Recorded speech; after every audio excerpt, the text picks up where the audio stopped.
ראיתי בקרב שלי אנשים נשרפים, אני צריך לראות גם באזרחות אנשים נשרפים. למה? למה אני צריך לעשות את זה? למה? מה קורה לכם? מה קורה לכם? טפלו בנו כבר. זעקת הלומי הקרב הגיעה היום לכנסת. 20 נפגעי נפש שמו קץ לחייהם בגלל שלא היה מענה והייתה הזנחה קשה של המשרד.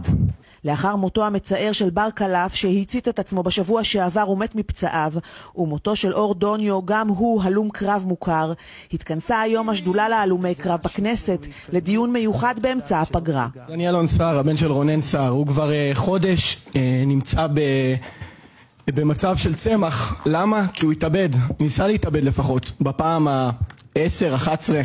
יש לילות שאני לא יכול לישון.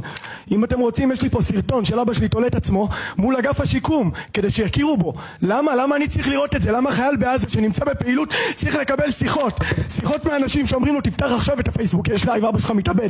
למה אני צריך לראות את זה? למה הם לא מקבלים טיפול? למה הם לא מקבלים טיפול? למה המשפחות לא מקבלות טיפול? למה אני צריך לסבול את זה? שמשרד הביטחון ייקח אחריות ולא ישאיר אותנו תלויים. אבל אם הוא משאיר אותנו תלויים, אז הנה, אני תליתי לבד. תלו אותך והכל ממשיך פה כרגיל. בקבוצות של הלומי הקרב יודעים לספר על עוד ועוד מקרים, על הלומי קרב שלא הצליחו להחזיק מעמד והתאבדו.